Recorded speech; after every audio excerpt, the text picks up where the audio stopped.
First off, I want to give all praise, glory, and honor unto Yahweh, Bahashem, Yahweh Shai, Bahashem, Rakakadash. Double honors to our apostles and elders, the great millstone. Peace and blessings and salutations to all you brothers out there teaching this word in truth and sincerity on the highways and hedges. Shalom to the hopeful elect. This is the brother Gadawan doing a quick video on this article I came across. And it says here, the U.S. needs better missile defense for a scarier nuclear age. It's a threat that should be taken more seriously.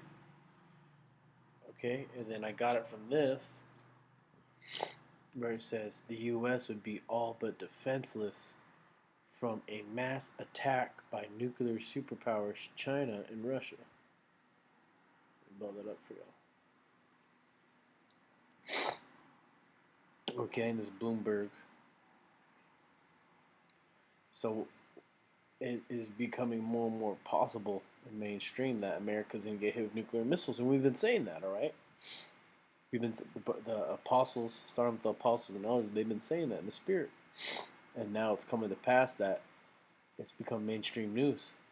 Okay, not only are the prophets out there on the highways and hedges telling y'all what's about to go down, you got news outlets, all right? It's all out war about to happen. It's a lot.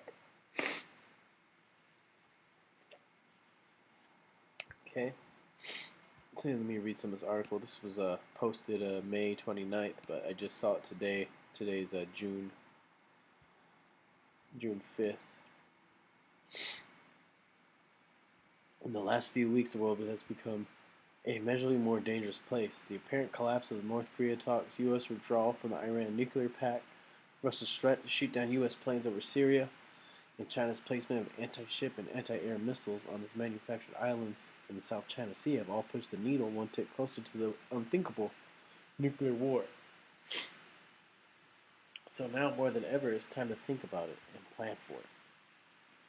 America's primary domestic defense system against a nuclear missile attack is the Ground-Based Mid-Course Defense, or GMD, the base in Alaska and California. All right, and those bases in Alaska and California, they're not up to par. All right,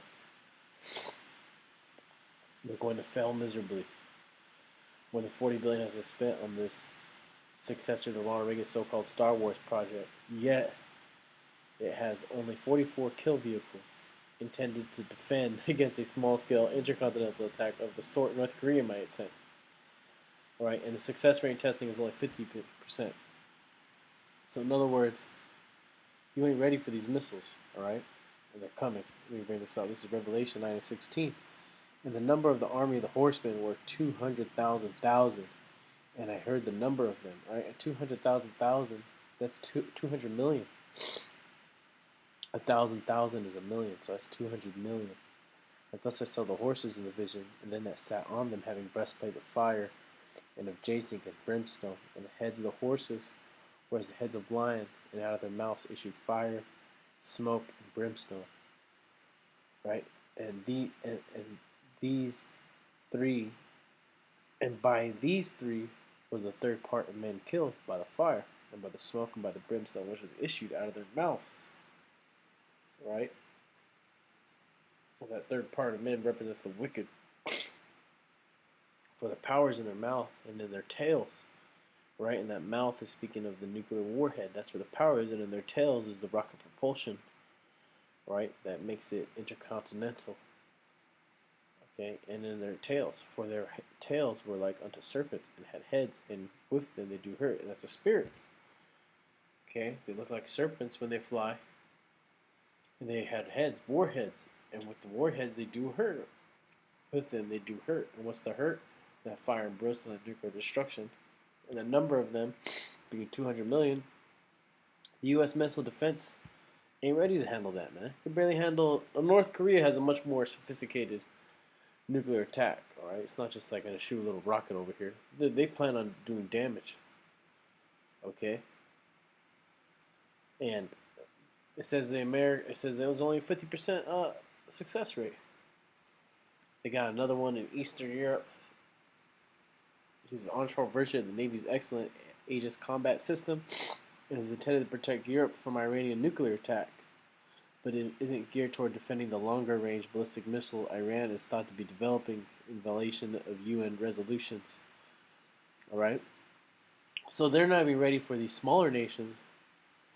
So what more? And it goes into it. If the what more China or Russia? If the uncertainty over whether these systems could knock even a single attack by a rogue state out of the sky isn't unsettling enough, the U.S. would be all but defenseless from a mass attack by nuclear superpowers China and Russia. The only U.S. defense is its overwhelming offense of 6,800 nuclear warheads in the Midwestern bunkers and abroad nuclear submarines and long-range bombers.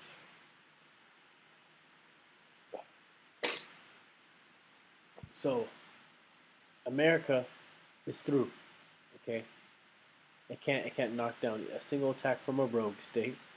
So what are you going to do when it's a mass attack from China and Russia, which is going to happen? China, Russia, and the rogue states, right? And then the NATO and the EU, the beast. Okay, so America's through. It's done. It's only a matter of time before y'all get hit with missiles.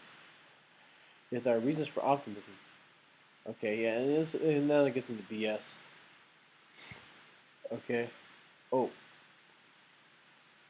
Here it says, integrating the various defense shields is all more vital because China and Russia are making great advances in developing hybrid technologies such as hypersonic missiles, which unlike ballistic missiles can change course rapidly, as well as a new generation of long-range and perhaps nuclear-powered cruise missiles, better unmanned systems, and more. Right? While it's certain that the new review won't ignore the China-Russia threat, neglecting the nuclear threat. Okay, but yeah, the point there being that they got missiles that are getting so advanced that America can't keep up, right? In America, 6,000 missiles, that's what they say, and they got, they had more. That's nothing, okay? So yeah, I'm going to go to some more scripture. I'll put the article in the description. This is a Jeremiah 50. I'll start at 9. It says, for lo, I will raise and cause to come up against Babylon an assembly of great nations from the north country, and they shall set themselves in array against her, but thence shall she be taken. Their arrows shall be as mighty as the expert men. None shall return in vain. Yeah, it's gonna all those missiles. They're gonna hit the target, right? They're gonna hit Babylon the Great. And this place is gonna be destroyed. None of them are gonna be returning in vain. Okay, every last missile shot in that day, you know that they have a destination, and it's gonna meet its destination. The Most High said so. Okay. All right. And let me bring this out. This is Isaiah 54:16. Behold, I created the smith that bloweth the coals in fire, and bringeth forth an instrument of his work, and I have created the waster to destroy. All right, and that's what these missiles are all about, man. The Most High put a spirit on them to use these missiles to destroy America, right? For America to totally annihilate the vast majority of our people, bar the elect, right? Because our people are going to be a mass death of Israelites, man. Millions, billions of Israelites are going to die in that day. And a lot of them are going to die in the missiles. Okay, save the elect. And every last person in America, save the elect, you're going to die in America, all right? So I'll have the link in the description. I just want to bring the article out. It's here. It's closer than ever. It's moving, all right? But to see it, you so-called white people, get ready for these missiles, man, all right? Then you got slavery right after, all right? You're done. We're sick of the Most High is about to turn it up on y'all, all right? With that, I want to give all praise and glory and honor to Yahweh Ba'ashem Yahushai, Ba'ashem Makar Kadash, all right? Shalom.